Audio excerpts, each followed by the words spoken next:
নমস্কার, আশা করি তোমরা প্রত্যেকেই ভালো আছো। তবে আমি সিঙ্গারা বের করছি। আমি আমার ছেলেকে বলেছিলাম যে বাবা, তুই সজলের দোকান থেকে সিঙ্গারা নিয়ে আসবি, কারণ আমি ভিডিওতে দেখেছিলাম যে দিনহাটা সজলের দোকানের সিঙ্গারা খুবই টেস্টি। যাই হোক, আমার ছেলে সন্ধ্যাবেলা এনে বলে, মা তাড়াতাড়ি খেয়ে নাও। তবে আমি আমার মেয়েকে না দিয়ে কি খাবো? আমার মেয়ে তখন সন্ধ্যাবাতি দিচ্ছিল, আর মেয়ের জন্য আমি প্লেটে রেডি করছি। মেয়েকে দিয়ে ছেলেকে দিয়ে তবে আমি খাবো। তখন আমার হাজব্যান্ড ছিল না ঘরে, উনি গিয়েছিলেন বাজারে। যাই হোক, দুটো মানে ছেলেকে দেবো, মেয়েকে দেবো, তারপর মেয়ের জন্য ছেলের জন্য আমি রেডি করতেছি। আর সসটা দু রকমের সস আছে, কিন্তু আমার মেয়ে ও ধনেপাতা সসটা না পছন্দ করে না, আবার ছেলে পছন্দ করে।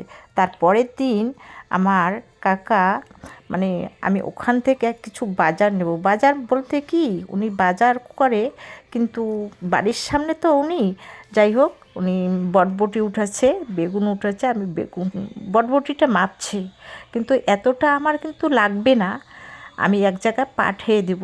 তবে সব কিছু বলতে পারবো না, কারণ যদি ভগবান কোনো দিন বলতে দেয় তবে আমি বলতে পারবো, কারণ ভগবানের উপর আমার ভরসা আছে। আর অনেকটা বেগুনও দিয়েছে, 3 কেজি বেগুন। আমি হাফ কিলো নিব, মাত্র 500 গ্রাম বেগুন নিব, আর 2.5 কিলো বেগুন অন্য জায়গায় আমি পাঠিয়ে দিব।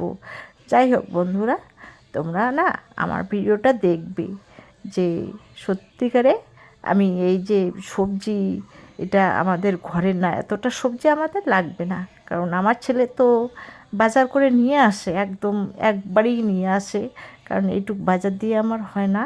তবে বাজার নেই ঘরে, সেই জন্য আমি হাফ কিলো আমার কাকাকে বললাম যে হাফ কিলো আমাকে দাও, আর কিছু বটবটি দাও।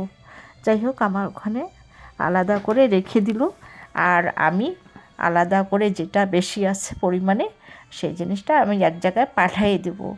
আর ওরা সব কিছু এখন ভাবছি যে এটুকে হবে, যেখানে পাঠিয়ে দিব ঠিক হয়েই যাবে। আমার একটা চিন্তাধারা আছে যে না, এইটুক দিয়ে হবে। তারপর আমি কি করলাম, ওই বেশি পরিমাণের বাজারটা আমি ব্যাগে উঠাচ্ছি, আর অনেক রকম কথা বলছি কাকার সঙ্গে, বলছি ওখানে মেয়েও ছিল, আরও একজন ছিল পাশের বাড়ির যা, তাদের সঙ্গে গল্প করছি, আর সবজিটা ব্যাগের মধ্যে উঠাচ্ছে। আর বটবটিটা এত সুন্দর না, একদম আমাদের বাড়ির সামনেই আমাদের জমি, মানে ওনার মানে ওই কাকার জমি আর কি, ওখান থেকেও তুলে দিল। যাই হোক, এত টাটকা সবজি খেতেও ভালো লাগবে, যে সেই জন্য আমি নিয়ে নিলাম বাজারে না গিয়ে, যে না, বাড়ির সামনে এই কাকার কাছ থেকে নেওয়াই ঠিক, কারণ দুটো যদি পয়সা হয় এই কাকুরই হোক। যাই হোক, তারপর আমি কি করলাম, মানে বাগানে চলে গেলাম। তারপর বাগানে গিয়ে দেখি, এর আগে আমি গাছ বিক্রি করেছিলাম, ওই গাছের গোড়া থেকে কত সুন্দর আবার গাছ বের হয়েছে। তবে মনে হয় যে এই গাছগুলো মনে হয় যে বড় হয়ে যাবে, আমার ধারণা। তবে গাছের গোড়াগুলো উঠাতে দেয়নি বন্ধুরা, ওই গাছের গোড়া থেকে কত সুন্দর যে গামারির গাছগুলো হয়েছে, এত দেখতেও ভালো লাগছে। যাই হোক, আমি দুব্বা তুলতে গিয়েছিলাম, আর দুব্বা তুলতে গিয়ে দেখি যে গাছগুলো এত সুন্দর সতেজ হয়েছে, কারণ বৃষ্টি হইতেছে না, এর জন্য গাছগুলো সুন্দর হচ্ছে।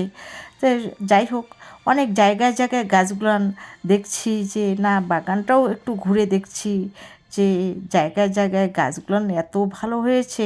তবে মনটাও আমার ভরপুর হয়ে গেল, কারণ ওই যে গাছগুলো বিক্রি করেছিলাম না, সত্যি তারপর না বাগানে ঢুকিনি, এসেছিলাম, তবে গাছগুলো এত অনেকটা ছোট ছিল তখন। যাই হোক বন্ধুরা, আর এখানে কতটা সুপারির চারা লাগিয়েছে। আর আমার ভিডিওটা যদি তোমাদের ভালো লাগে, লাইক শেয়ার কমেন্ট করে জানিও, আর যারা নতুন দেখবে আমার ভিডিওটা, সাবস্ক্রাইব করে দিবে একটা সুন্দর করে।